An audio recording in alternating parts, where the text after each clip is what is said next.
Il y a un an, j'ai annoncé que je voulais monter l'Everest. Et je pars demain. Pourquoi les gens font du tourisme de l'Everest? Pour répondre à cette question, je vais me servir d'Inoxtag et de son ascension de l'Everest pour vous apprendre à raisonner en géographie. Précédemment, je vous expliquais ceci. Le raisonnement géographique consiste à se poser 3 questions. Où, pourquoi, quelles conséquences? Après avoir répondu à la question où, aujourd'hui, on va s'intéresser au pourquoi. Au pourquoi du comment? Oui, au pourquoi du comment. Oui, si tu veux. Au pourquoi du comment. Eh bien parce que c'est un objet désiré et de fantasme pour les alpinistes et les trekkers. L'Everest, c'est le toit du monde, la plus haute montagne du monde. L'Everest suscite aussi le fantasme chez monsieur et madame tout le monde. Il est dans l'imaginaire de tout le monde, qu'il soit répulsif ou attrayant. Ça, c'est parce que les monts les plus hauts, les Alpes, l'Himalaya, les Andes ou encore le Kilimandjaro sont des géosymboles pour tout le monde. L'Everest, en termes de représentation, c'est aussi ce territoire interdit. Jusqu'en 1949, son ascension par le Népal était interdit aux Occidentaux. C'est un territoire inconnu, dangereux, qui nous attire parce qu'il symbolise l'aventure et pour beaucoup, l'aventure avec un grand A. Ce qui attire les gens dans l'ascension de l'Everest ou même dans le trekking dans la région de l'Everest jusqu'au camp de base, c'est que le marcheur ou l'alpiniste peut se représenter comme un héros de sa propre aventure.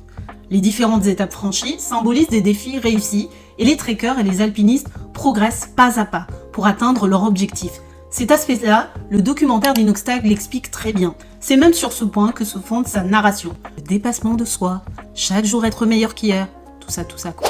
Et pour appuyer mon propos, je vais citer une géographe spécialiste du Népal, Isabelle Sakaro, qui dit que pour les gens qui viennent voir l'Everest, et on peut supposer ceux qui viennent le gravir, il s'agit de se mettre en scène dans une fiction assumée, de jouer un rôle dont on sait très bien qu'il n'est pas la réalité, mais qui permet une satisfaction symbolique d'un désir d'identification. Être temporairement un autre, vivre un temps la vie d'un autre. Ça vous rappelle pas quelque chose, ça? Parce que gravir l'Everest, c'est aussi se distinguer socialement. Ceux qui font du trekking et de l'alpinisme, ce sont des personnes qui ont des privilèges physiques, financiers et culturels pour se rendre tout en faisant attention un effort, et pas des moindres, dans des lieux perçus comme difficiles d'accès, où les autres n'ont pas les moyens d'aller.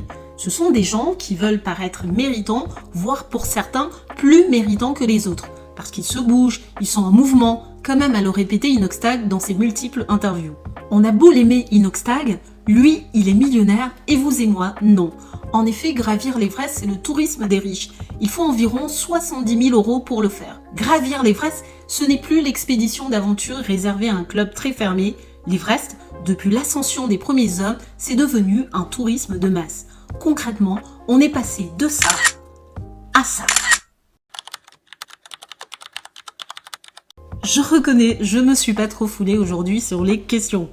Mais effectivement, si des gens peuvent gravir l'Everest en masse aujourd'hui, c'est bien parce qu'il y a eu une volonté des Népalais, notamment de l'État, de mettre en tourisme l'Everest. Qui dit tourisme dit un système qui réunit des acteurs, des pratiques et des lieux. Parmi ces acteurs, il y a les gens qui veulent monter l'Everest, ou tout simplement juste le voir, mais il y a aussi les professionnels du tourisme, comme les agences de voyage, les guides, les Sherpas, l'État népalais, la région du Khumbu, la municipalité, etc. Il y a un filon pour faire du business et tous ces acteurs ont des intentions et des intérêts bien différents. Et quelles sont les conséquences de cela? Eh bien, c'est ce qu'on va voir dans la prochaine vidéo. En attendant, likez, commentez, mais surtout, posez-vous des questions.